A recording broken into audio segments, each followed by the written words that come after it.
योगेंद्र जी, अगर इसे राजस्थान की राजनीति के हालातों को या परिदृश्य को देखते हुए, क्योंकि यहाँ पर गहलोत वर्सेस पायलट का जो एक शीत युद्ध लंबे समय से जो चल रहा है, जो देखने को मिल रहा है, उसके मायने यहाँ पर क्या होंगे? और दिल्ली में जो इन्हें हिरासत में लिया है, आखिर सोनिया गांधी के पास उसका मैसेज क्या पहुंच सकता है? योगेंद्र जी। प्रदीप जी, आपको अलग अलग एंगल से देखना पड़ेगा। राजस्थान की राजनीति के एक एंगल है, सोनिया गांधी जी दूसरा एंगल है, भारतीय जनता पार्टी तीसरा एंगल है, अशोक गहलोत सचिन पायलट चौथा एंगल है, और भारतीय जनता पार्टी क्या इसके पीछे ऐसा तो नहीं है कोई हिडन एजेंडा लेके चल रही है, वो इसका छठा हम्म। एंगल है। अब हम सबसे पहले मैं आपकी बात का जवाब देता हूं कि राजस्थान की राजनीति में इसका क्या फर्क पड़ेगा। देखिए, राजस्थान की राजनीति में अशोक गहलोत और सचिन पायलट दो कांग्रेस की धुरियां हैं। और अशोक गहलोत कृतज्ञ हैं, बहुत ज्यादा वो थैंकफुल है सोनिया गांधी जी के लिए, क्योंकि उनको राजस्थान की जनता ने मुख्यमंत्री नहीं बनाया। राजस्थान की जनता ने तो उनके पिछले कार्यकाल के आधार पर उनको 21 सीटें देकर के यहां से विदा किया था।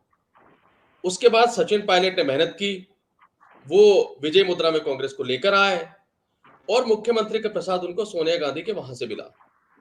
तो उनका दायित्व है, उनका कृतज्ञता, उनका थैंकफुल सोनिया गांधी, राहुल गांधी और प्रियंका गांधी के प्रति है, और वो अपना दायित्व 3.5 सालों से निभा रहे हैं। ये भी इसी कड़ी में है कि राजस्थान में चाहे कोई मंत्री कहे कि मुझे जान से मारने की धमकी मिल रही है, दूसरा कहे कि मंत्री काम नहीं करते, तीसरा खनन माफिया इतने सर पे सर चढ़ा चुके हैं, एक साधु वहां पर आग लगा रहे हैं, साधु 500 दिन से अनशन कर रहे हैं। इन सब चीजों से कोई मतलब नहीं है, क्योंकि ये सब चीजें उनको राजपाट को रोकने में सहायक नहीं होंगी। अशोक गहलोत के राजपाट को रोकने में कौन सहायक है? सोनिया गांधी। इसलिए वो सारा कुछ भूल करके दिल्ली चले गए और दिल्ली में जाके अपने नंबर बढ़ा रहे हैं और साथ में कह रहे हैं कि मुझसे ज्यादा वफादार आपको मिलेगा नहीं, इसलिए मुझे मुख्यमंत्री बना के रहिए। देखिए, मैं सारे समर्थकों को ले आया, सारे मंत्रियों को ले आया, सारे विधायकों को ले आया, मैं अपनी पूरी फोर्स को ले आया, मैं खुद आ गया और आपके सेवा में समर्पित हूं। सचिन पायलट भी जानते हैं अच्छी तरह से कि अगर मान लीजिए बिल्ली के भाग से छीका टूटता है और उन्हें चुनाव के 3 महीने पहले, 4 महीने पहले, 6 महीने पहले, 9 महीने पहले, 1 साल पहले, 1.5 साल पहले, सवा साल पहले, ये दिन गिन दे, एक एक दिन गिन रहे, उसके पहले अगर मुख्यमंत्री का कोई पद प्रसाद मिल जाता है तो जानते हैं कि वो भी सोनिया गांधी के यहां से आना है, तो वो भी पूरी ताकत से सोनिया गांधी के वहां पहुंच गए कि मैं भी आपके साथ हूं, मैं भी आपका वफादार हूं। तो दोनों के हित, चूंकि दोनों को मुख्यमंत्री बनना है, एक मुख्यमंत्री है उनको रहना है, एक मुख्यमंत्री को बनना है, तो इसलिए दोनों अपनी अपनी वफादारी को साबित करने के लिए पूरे दल बल के साथ वहां पर पहुंच गए और उसको वहां पर साबित कर रहे हैं। तो इनका गणित तो ये है।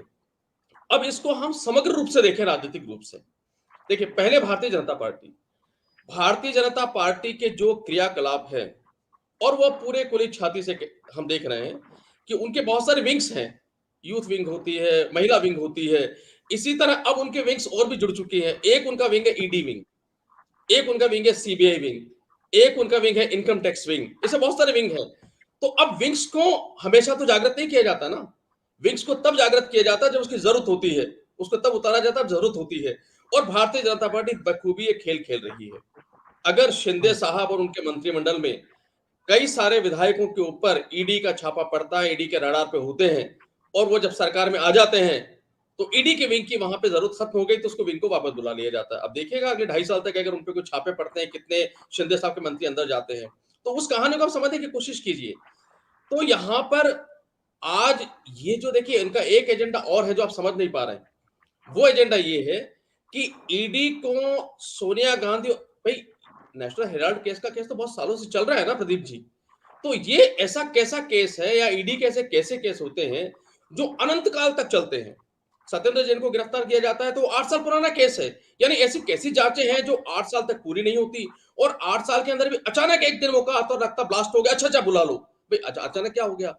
कारण ये है, आज देश में अगर देखा जाए तो मूल मुद्दे जो हैं, और जो मूल मुद्दे भारतीय जनता पार्टी की वजह से खड़े हुए हैं, आप महंगाई ले लीजिए, अभी जो जीएसटी पर टैक्स लगाए गए, यानी आटे पर आपने टैक्स लगा दिया, पनीर पर आपने लगा दिया, दही पर लगा दिया, दूध पर लगा दिया, इससे बड़ा कोई मुद्दा हो सकता है क्या देश के अंदर कि जो गरीब आदमी, यानी आटे के ऊपर भी आपको टैक्स देना होगा, आपको दाल पे टैक्स देना होगा, आपको पनीर पे देना होगा, आपको दूध। जो देश, आपने कल की खबर पढ़ी होगी कि हम विश्व में नाइजीरिया से ज्यादा कुपोषित देश बन गए, उस देश में जिसमें दूध हमें फ्री में पिलाना चाहिए, उस पर हम दूध पे टैक्स लगा रहे हैं। इससे बड़ा कोई मुद्दा हो सकता है? पर इस तरह के मुद्दे जब होते हैं, तो कांग्रेस का पहला दायित्व क्या बनता है, विपक्ष का पहला दायित्व क्या बनता है? विपक्ष का पहला दायित्व उसको सड़क पर उतरना चाहिए इन मुद्दों को लेकर के। भारतीय जनता पार्टी बखूबी जानती है, ये उतर सकते हैं और उसको रोकने के लिए उन्होंने सोनिया गांधी को ईडी का सम्मन भेजा, सोनिया गांधी को बुला लिया और वो कांग्रेस जिस जनता के लिए दूध दही पर टैक्स के लिए सड़क पर उतरना चाहिए, उसका पूरा ध्यान डाइवर्ट कर दिया, उसकी पूरी ताकत को डाइवर्ट कर दिया और उसकी पूरी ताकत को लगा दिया कि सोनिया गांधी को ईडी में बुलाया। एजेंडा बीजेपी का ये है, ना तो विपक्ष समझ पाता है और ना जनता समझ पा रही है। तो भारतीय जनता पार्टी अपना बखूबी खेल रही है और देखिए ये थोड़ा सा शांत हो जाए, उसके बाद देखिए सोनिया गांधी भूल जाएंगे, फिर हट के फिर चला जाएगा, फिर अचानक जब कोई मुद्दा होगा कांग्रेस का ध्यान भटकाना होगा, फिर वापस सोनिया गांधी को सम्मन भेजेंगे, कांग्रेस फिर उस पर लग जाएंगे क्योंकि चाटू करते नहीं है, जनता की बात तो करनी नहीं है उन्हें, उसमें लग जाएंगे और जनता फिर बीजेपी फिर अपना खेल जाएगी। तो बीजेपी का टारगेट ये है। अब कांग्रेस का जो टारगेट है सोनिया गांधी को खुश करना, वो हमने बता दिया। तीसरा प्रश्न ये भी उठता है, देखिए ये कानूनी लड़ाई है, कानूनी लड़ाई है कि उन्होंने ईडी में सम्मन भेजा राहुल गांधी इनको। बेसिकली अगर आप अंदर से मजबूत है, यहां उनको मजबूती दिखानी चाहिए। मैं तो कहता हूं सोनिया गांधी और राहुल गांधी जी को कहना चाहिए था कि सारे कार्यकर्ता जो भारतीय जनता पार्टी की कुरीतियां हैं, जो टैक्स लगाए उनका विरोध करें। हम अपने दम पर अपने आत्मविश्वास के साथ हम इसका विरोध करेंगे, हम कानूनी रूप से लड़ाई करेंगे और हमें देखते हैं कि अपने दम पर हमें कितना परेशान करते हैं। इसका संदेश देश में जो जाता, वो संदेश आज इनके वहां इकट्ठा होने से नहीं जाएगा। तो ये अब प्रश्न ये भी उठता है प्रदीप जी कि मान लीजिए अगर आप सारा दलबल वहां ले जा रहे हैं और वहां पर आपने भीड़ इकट्ठी कर ली है, वहां पे आप नारे लगा रहे हैं, गिरफ्तार दे रहे हैं, सड़क पर रोक रहे हैं, कानून व्यवस्था भंग कर रहे हैं, तो मैं कांग्रेस से सवाल पूछना चाहता हूं कि भाई आप ये सब कुछ कर रहे हैं तो ईडी पे फर्क पड़ेगा क्या? ईडी सवाल रोक देगी क्या? ईडी सोनिया गांधी को नहीं बुलाएगी क्या? कोई फर्क नहीं पड़ना। वो तो चाहते हैं, वो इसीलिए तो कर रहे हैं कि आप लोग विरोध करें और फिर ये जनता के सामने जाके बीजेपी वाले बताएंगे कि देखो ये अपनी जो राजमाता है, ये तुम्हारे से कोई लेना देना नहीं है, ये तो अपने राजमाता को बचाने के दिल्ली आ गए, लेकिन अगर और कोई कांड होगा तो दिल्ली नहीं आएंगे। वो यही तो बताना चाहते हैं और ये ट्रैप हो रहे हैं उसके अंदर। भारतीय जनता पार्टी जो कर रही है उसके अंदर ट्रैप हो रहे हैं। तो ईडी पे कोई फर्क नहीं पड़ने वाला है, इससे इस पे कोई फर्क पड़ेगा नहीं। तो कुल मिलाकर बात यह है प्रदीप जी कि जनता से मुद्दे जो जुड़े हुए हैं उनसे कांग्रेस को अटकाने, भटकाने, खटकाने, लटकाने, छुटकाने, इस सब के लिए ईडी पर सोनिया गांधी को जो बुलाया जा रहा है, नतीजा अभी भी कुछ नहीं निकलेगा। अगर 2024 में मोदी जी आ जाते हैं तो याद रखिएगा आप कि ये केस 2024 के आगे भी चलेगा, क्योंकि इसी के बहाने तो लटकाना है, इसी के बहाने अटकाना और खटकाना है। ये केस आगे भी चलेंगे, कोई मुद्दा हल नहीं होने वाला है ये। तो ये एक अनंत काल तक चलने वाला है। कांग्रेस को समझना होगा, कांग्रेस के आला कमान को समझना होगा, कांग्रेस के लीडर्स को समझना होगा कि भारतीय जनता पार्टी के जो कार्यकलाप उसको समझें और लड़ाई सोनिया गांधी जी के लिए ना लड़े, उनके लिए ठीक है आप बिल्कुल लड़िए, उनका विरोध करिए, लेकिन असली लड़ाई आपको जनता को लड़े। अगर जनता आपके पक्ष में खड़ी होगी, जनता विपक्ष के पक्ष में खड़ी होगी, जनता मजबूत होगी और जनता भारतीय जनता पार्टी की चालों को समझेगी, तो ही इन नेताओं को ईडी से मुक्ति मिलेगी। अदरवाइज ईडी के जाल से इनको मुक्ति नहीं मिलेगी। ईडी का अनंत काल तक चक्र चलने वाला चक्रव्यूह है, इसमें फंसे रहेंगे और बाकी सारी बातें भूल जाएंगे। योगेंद्र गुप्ता जी का जो सीधे तौर पर कहना ये कि भाजपा की जो टेक्निक है, जो उसकी सोच है, जो अंदर की जो प्लानिंग है, शायद उसको कांग्रेस भी नहीं समझ पाई। प्रदीप जी, भारतीय जनता पार्टी जो इसके पीछे एक खेल और कर रही है वो कांग्रेस नहीं समझ पा रही है। अशोक गहलोत चीफ ऑब्जर्वर है गुजरात के और पर्यवेक्षक बनाया, ऑब्जर्वर बनाया गया है सचिन पायलट को हिमाचल प्रदेश का। हिमाचल का। अब जिस दो प्रदेश के अंदर चुनाव आज के 5 महीने या 4 महीने बाद या 6 महीने बाद है, अशोक गहलोत को कहां होना चाहिए था? गुजरात में। कहां की रणनीति बनानी चाहिए थी? गुजरात की। सचिन पायलट को कहां होना चाहिए था? हिमाचल। कहां की रणनीति बनानी चाहिए थी? हिमाचल की। और कहां की रणनीति बना रहे हैं? सोनिया गांधी ईडी जा रही है, वहां की रणनीति बना रहे हैं।